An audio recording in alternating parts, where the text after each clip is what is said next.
choose. Are we going to fund decarceration for people?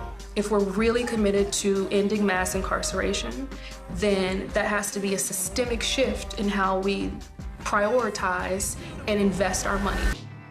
So that is a snippet of a new documentary that includes a team of social justice attorneys getting rave reviews even before it's streaming, although I believe she just told us it is streaming right now. The new documentary, The Third Strike, features the woman you just heard from, MiAngel Cody, who works tirelessly to defend inmates given harsh life sentences for drug convictions. Yeah, and MiAngel Cody is with us this morning.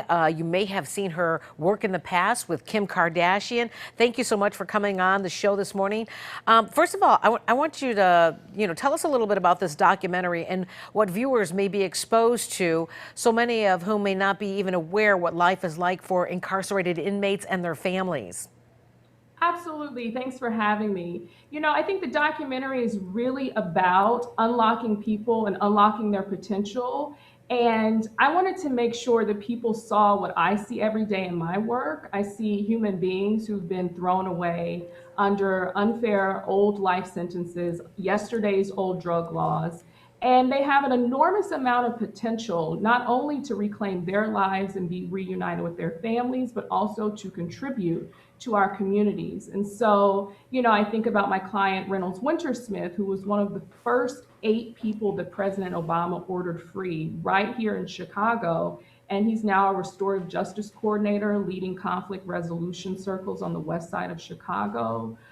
Edward Douglas, who you'll see in the film, he started a City of Chicago Baseball League where he's the commissioner. Tyree Bell's in the film. He created his own trucking company here in Chicago. And so I think really the point is to show people what kind of talent we've locked away and how we all benefit with them free. Yeah, I'm so glad you mentioned some of those names. A name that caught my eye is Alton Mills. He was 24. He had never spent a day of his life in jail. And to your earlier point about that old and now retired drug war from the 80s, he was given a life sentence when people who were convicted of attempted murder got less. So for those who want to write off these people as, as criminals and recidivists, there's so much more nuance to this story, is there not? There's absolutely more nuance. And, Alton Mills also received clemency from President Obama. Senator Durbin wrote in support and spoken in support of Alton Mills. And you're right, that's another story where I think the ending to that story is still being written, but it's very interesting because Alton now works for the city of Chicago for the CTA, right? And so the buses and trains that we ride every day, he's working on those to make sure they're safe for riders. So that was one person who was thrown away under an old drug law that wasn't changed to help people who had already been sentenced. But we were able to win his freedom. There's so many more like him that are in prison. Yeah, and we know that you've been doing this for a while. You also teamed up with Kim Kardashian. Even before that, you were doing your work. How many lives would you estimate you've been able to impact and change? I think our latest number is we've won 43 cases of people sentenced to life in prison for drugs. 43, maybe 44. That's a good number. How much of this involves the First Step Act? Is this one of the vehicles you're using to obtain the freedom of these men that are incarcerated? Absolutely. We've used clemency. We've written petitions to the president. We've used the First Step Act, which allowed us to go back into court because a lot of times, once a person is sentenced to life in prison, there's no parole in the federal system. So you don't have an ability to get back into court unless the law changes. So the First Step Act did that. It gave us a vehicle to drive back into court. And real quick, I saw a number 5,000 inmates that are still victims of this antiquated law. Is that number accurate? Is it more than that?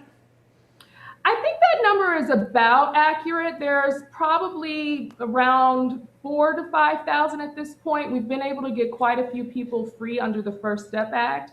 Obviously, with the pandemic ravaging the country and particularly ravaging prisons, the urgency to get people safely out of prison is increased. Really quickly, this is obviously a labor of love. What's it like for you to see the lives you're changing? What does it do for you? Oh, my heart feels. Seeing a daughter actually getting to hug her father for the first time outside of prison in years, seeing a mother crying, that to me is what fuels me to get up every morning and to sit at the keyboard or to still myself at the podium, because I think it's really about repairing lives and communities for people. So that human aspect of it is I can't even put into words how it makes you feel to see someone walking out of a And real cage. quick, where can we watch the movie? Where's it streaming? Absolutely. It's on Apple TV. You can check it out there. You can check it out on Google Play. It's on Vudu as well. I'd love to hear everyone's thoughts about it. Please find me on social media. It's an active conversation. I think it's a conversation that we all ought to be having in America. MiAngel Cody, social justice attorney fighting for lives in the Third Strike film that is streaming on several platforms. Thank you for your time this morning. Thank you. Thank you for having me. Yeah, thank you. All right, let's